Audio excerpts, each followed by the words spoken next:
E o que o brigadeiro fala, que o general responde, que ele fica atônito. A gente continua, então, acompanhando o advogado de defesa do general Augusto Heleno neste segundo dia de julgamento no Supremo Tribunal Federal. A gente deixa de lado um pouquinho a audiência e seguimos em Brasília para conversar agora com a repórter Nathalie Machado, que volta ao vivo, direto de Brasília, para trazer outras informações deste segundo dia de julgamento. Nathalie, bom dia mais uma vez para você.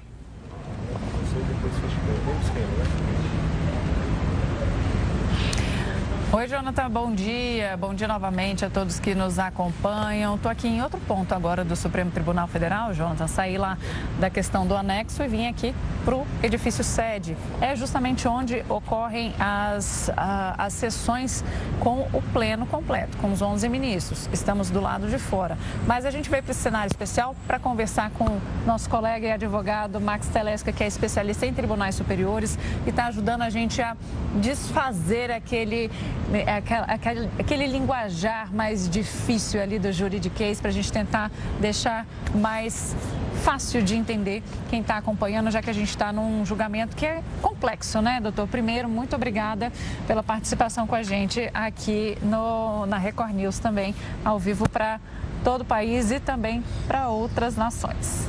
Eu que agradeço, um bom dia para você, Nathalie, para quem está no estúdio, Jonathan, e a todos que estão nos acompanhando. Vamos tentar deixar mais acessível essa linguagem que às vezes é complexa, porque as coisas são complexas, mas a gente tenta buscar deixar mais acessível para o público em geral, que é, no fim, a quem se destina a justiça, né? Perfeito.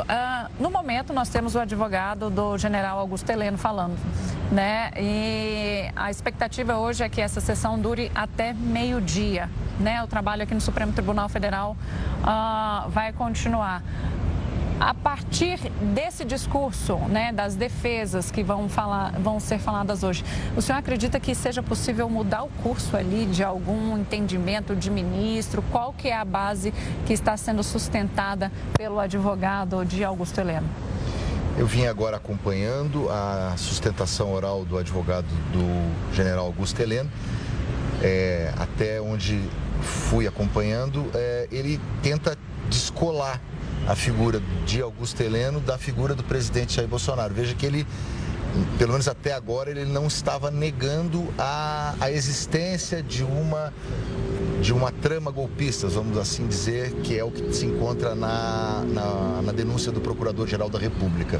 Ele, no primeiro momento, ele começa a desvincular a influência dele, general Augusto Heleno, do presidente Jair Bolsonaro, traz falas de testemunhas durante o processo, onde as testemunhas dizem que Augusto Heleno começa a se apartar, assim, da influência de Jair Bolsonaro a partir do ingresso do PL na cúpula governamental.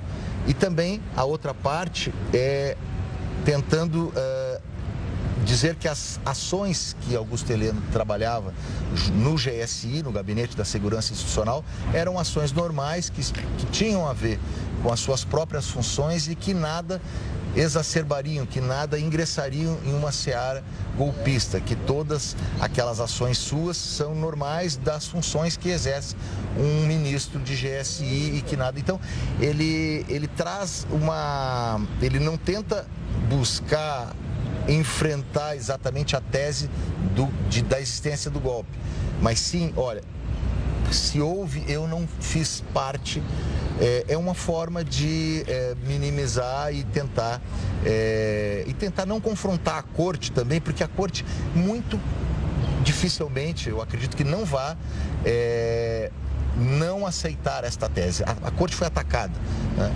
E para a corte, para a Suprema Corte, ela é muito claro que houve a tentativa de golpe de Estado. Então, há uma tentativa de diminuir a importância das condutas.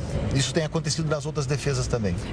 Hoje a gente tem a defesa também do ex-presidente Jair Bolsonaro. São dois advogados.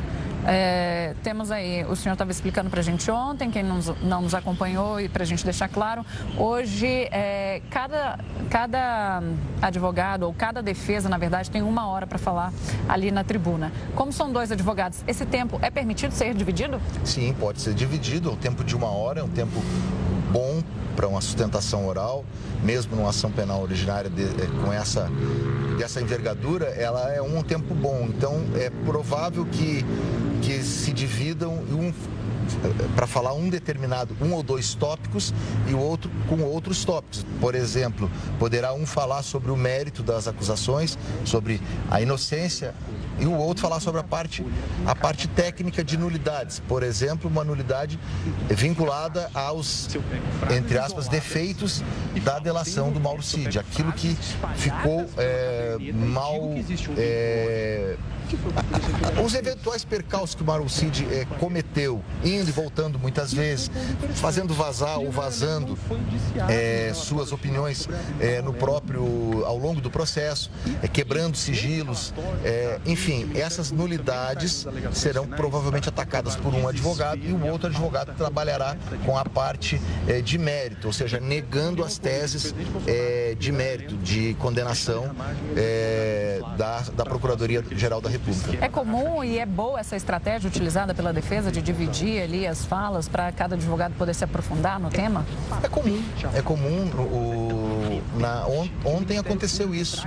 Ontem os advogados do Mauro Cid justamente fizeram essa divisão de tempo. O primeiro advogado defendeu a rigidez, ou seja, que a delação estava correta, que não tinha defeitos, que era uma delação, o colaboração premiada, que é o nome que se encontra na lei, era uma colaboração, como a gente fala no nosso jargão, escorreita, ou seja, livre de nulidades. Era algo que pode ser aceito, que deve ser aceito, que não gera nenhum defeito e que não gera nenhum problema para as outras defesas. Então, esse advogado falou isso primeiramente. O outro advogado falou sobre o mérito e justamente se defendeu dizendo que a participação dele era menor, que ele era um ajudante de ordens e que não tinha um status grande, não era um general, enfim. Então, são duas aparentemente contraditórias, mas faz parte da defesa esse tipo de divisão e é natural que ocorra. Aí, se é bom ou se é ruim, quem vai dizer vão ser os ministros que vão julgar, né? Perfeito. Hoje temos a defesa do ex-presidente Jair Bolsonaro, temos também a defesa do general Augusto Heleno, temos a defesa também do Nogueira e temos a defesa também do Braga Neto. Qual que é a sequência? Qual que é a regra? Quem vai falar primeiro? A regra é a regra mais prosaica que existe, é a regra pelo nome, pela ordem alfabética. Então, Augusto Heleno ainda está na letra A, né? Depois aí vai Jair Bolsonaro, J. Eu não lembro agora qual é o nome do primeiro nome do Braga Neto. Enfim, é pela ordem alfabética. Perfeito. A não ser, olha só, que interessante, a não ser na delação do Mauro Cid, porque aí é letra M, mas ele foi para perto da acusação. Como ele é um híbrido, ou seja, ele tem acusação também, porque ele faz uma colaboração premiada. As defesas é um princípio jurídico, inclusive uma garantia individual do acusado falar por último. É dada à defesa essa prerrogativa porque falar por último deixa a última impressão. É mais vantajoso para a defesa porque ela se defende de algo que estão acusando. Então, é um princípio. Então, mas veja, o Mauro Cid, mesmo estando na letra M, ele vai logo depois da acusação, porque ele faz parte também da acusação. Perfeito. Agora, uma questão que eu reparei, agora já na sustentação do advogado, do general Augusto Heleno, ele está usando slide. Essa foi uma questão também que as pessoas estavam comentando muito. Essa tentativa de usar o slide, não ficar só ali na fala, na oratória, né? Isso pode ajudar a afirmar ali a sustentação da defesa? Como é que o senhor, como especialista, vê essa questão? Funciona muitas vezes. A pessoa, sabendo utilizar os recursos audiovisuais, ela tem um auxílio bom, um auxílio tecnológico bom para poder fazer a síntese. Porque, olha, a grande característica de uma sustentação oral, uma das grandes características da sustentação oral é o poder de síntese. O processo ele é enorme, ele é um processo que tem milhares de páginas. Então, você ter a capacidade de sintetizar em 1 hora todos os seus argumentos defensivos é um desafio para o advogado. é um desafio para o advogado e também para o Procurador-Geral da República, que também dispõe de um tempo de 2 horas, mas mesmo assim. Então, se ele consegue atuar, é como se fosse uma palestra, como se fosse uma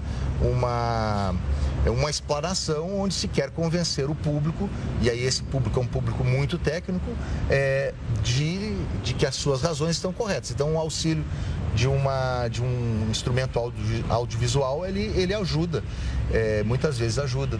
Perfeito. Jonathan, lá no estúdio tem uma pergunta para o senhor, vamos ouvir. Doutor, num julgamento desse porte, dessa magnitude, em que todos os fatos, ou a maioria, né, já foi exposto, o público também tem bastante conhecimento, a gente pode se surpreender com algo que possa vir a ser apresentado por alguma das defesas dos réus ao longo desses próximos dias?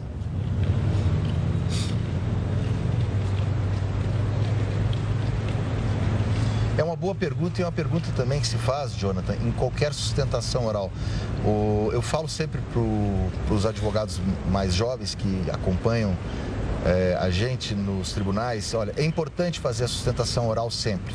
Mesmo que os ministros conheçam os votos dos outros ministros, mesmo que os ministros conheçam as convicções, os advogados, especialmente advogados que têm uma capacidade boa de falar na tribuna, ter a capacidade de síntese, falar o importante, ter o comportamento adequado dentro do tribunal, às vezes você consegue mudar o entendimento. Nesse caso específico, o entendimento de quem, às vezes você muda o entendimento até do relator. Eu estou falando de uma maneira geral. Nesse caso específico, o que vai, como falei ontem aqui, há uma tendência natural e uma tendência lógica de que a acusação seja recebida. Eu não sei qual o grau de recebimento. Serão condenados por todos os crimes? Todos os réus serão condenados por todos os crimes? Qual é o tamanho da pena de cada um? A tese qual o tamanho da influência da análise da nulidade da delação do Mauro Cid? Mesmo que se declare a nulidade da delação de Mauro Cid, ela terá consequência de abalar, por exemplo, as outras provas que existem já, que são provas que se encontram ao lado da delação, da colaboração. Então, todos esses detalhes, eles são importantes e as sustentações orais, elas tocam nesses pontos. Ela pode, às vezes, nesse caso, eu não acredito que vá mudar a condenação tem uma condenação que parece que vem, mas os detalhes, e esses que falei, eles são importantes também e a sustentação oral é importante, senão eles não estariam lá falando durante 1 hora, é útil e os julgadores também entendem que são úteis essas falas, porque às vezes realçam um fato que não está realçado nem pelo relator, nem pela Procuradoria-Geral, traz um novo olhar a respeito de uma interpretação de uma determinada fala. Pode acontecer, embora, como eu falei, parece que se desenha uma condenação. Perfeito. Jonathan, tem mais uma pergunta lá no estúdio para o senhor. Tem mais uma pergunta sim, mas antes só gostaria de ressaltar que a gente acabou de ter a troca de defesa no Supremo Tribunal Federal. Quem está falando nesse momento é o Celso Vilardi, advogado do ex-presidente Jair Bolsonaro. Doutor Max, há uma expectativa, não é claro, se nada mudar nesse meio do caminho, de que o julgamento termine na sexta-feira da semana que vem. O que a gente vai ter nesse dia já será a aplicação das penas para cada um dos réus e numa eventual pena de prisão. Os réus seriam presos imediatamente ou não? Como é que funcionaria isso na prática?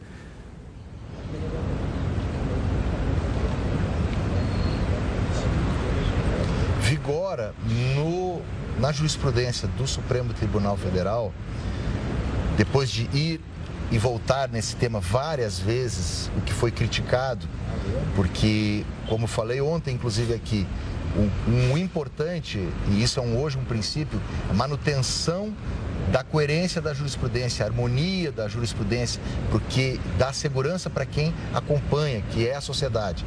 Mas vigora hoje o princípio de que somente as penas são executadas ao final do processo, com o trânsito em julgado da condenação. Então, os advogados farão, obviamente, recursos dessas decisões, mesmo que alguns desses recursos tenham muito pouca chance de mudar o entendimento da turma. O que eu quero dizer com isso? Eu quero dizer que somente após o julgamento desses recursos é que uma eventual pena aplicada pode ser executada.